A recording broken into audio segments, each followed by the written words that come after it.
Welcome to my home studio. This is where I play music and I hide from the coronavirus, which is why we're making videos today. But some of the music I make down here is not the traditional music, but I'm here to talk about the traditional music, at least going back to the Civil War, where the Beck's Philadelphia Brigade Band was known to play. Um, they have a long, rich history, but I am a percussionist. I slap the skins, so to say, because back then the drums were a little different. They had skins for heads instead of the material they use now, which is like a nylon, neoprene, whatever. They're also a little different because of the way they tighten the heads, which is worth mentioning. So let's go into that. Now, this is a Ludwig. This is a parade drum, 1940s. And this is much like what you would expect to see today. You will have metal lugs that pull these hoops tight. So the skin gets tighter and tighter and tighter. So you have a key and you turn it and it gets tighter and tighter. And that's how you get the drum sound. Tighten it, loosen it, whatever. Well, now you'll go and you'll see drums like this. This is 1870, this drum, fully restored. I restored it right here in this basement. Um, this drum is rope tension. And this is what you see from the Revolutionary War, Civil War, even going into World War I, the drums were rope tension. Okay? And how it worked was just like the old African drums, that was the technology they had. All the munitions of the war were progressing. The machinery techniques were getting better. They were going from muskets to rifles. Things were really changing in the weaponry, but the drums kind of lagged behind a little bit. And they had these rope tension drums like the old Aboriginal drums that you would see today. And how they worked was, as you tightened the ropes, you brought the ears up. Okay, so when you brought the ears up, you took tension off the rope. Okay, so you then, with that tension, you could pull the tension out. And as you pulled it out and rotated the drum, okay, you were bringing those heads down and tighten them so they can get a nice sound. When you keep doing that all the way around and around, you go from a sound that's very loose, something you wouldn't want to hear, something like this,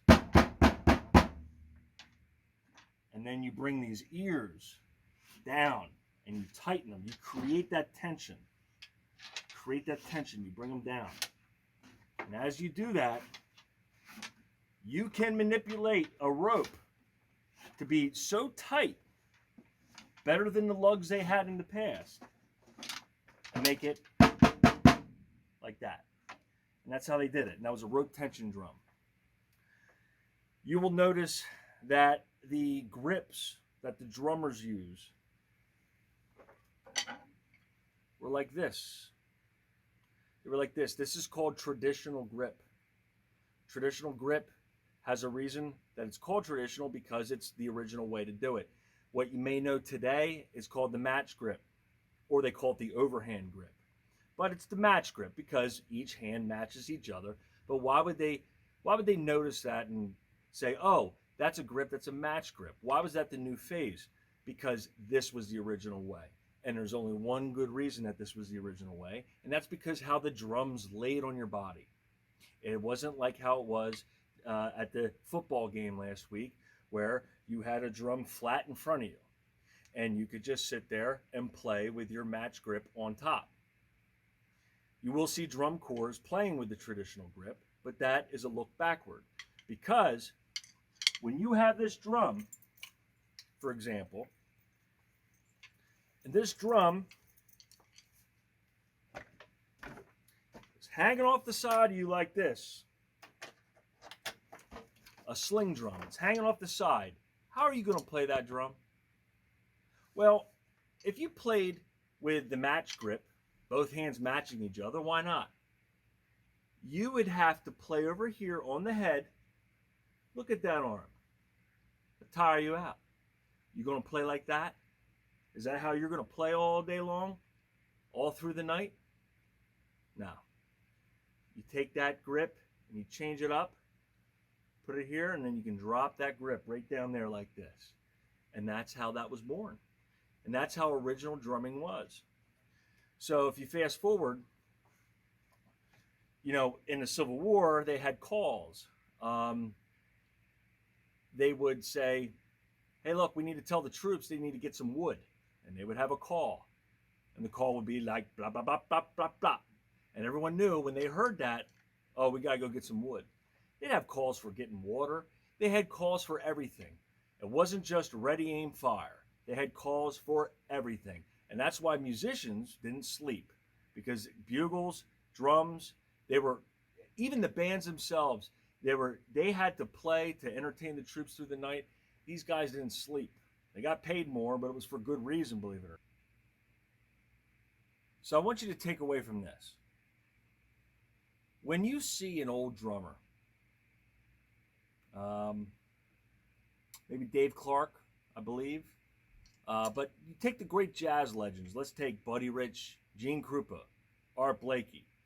Take Sammy Davis Jr., Karen Carpenter. How do they play? Great drummers, by the way.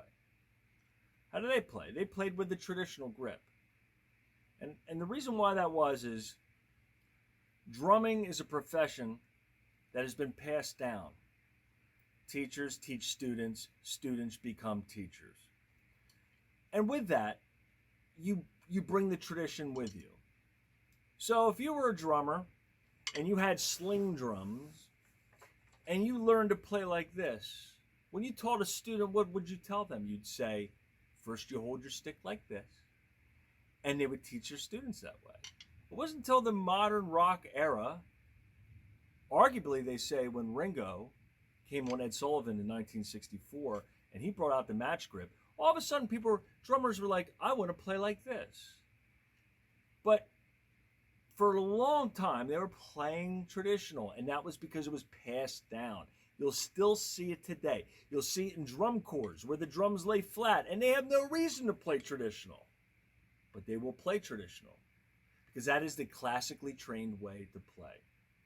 Even those calls, those same calls like go get wood, go get water, ready, aim, fire, that kind of stuff, marching calls, all those calls that the drummers would have to play to signal the troops to do something. Those calls became what they called today rudiments. They were patterns that taught you how to be a good drummer, stick control. And that was passed on. So drummers like myself, who were classically trained by a percussionist that was classically trained, so on and so forth, they said, you need to learn the rudiments. You need to hold your stick like this. And that's how we did it. Now, secretly, we would go home at night, and we would play some rock music at home, and we would switch the sticks around like this. But man, I tell you, when you went to that practice, you made sure you could at least still play like this, because that's how you were asked to play.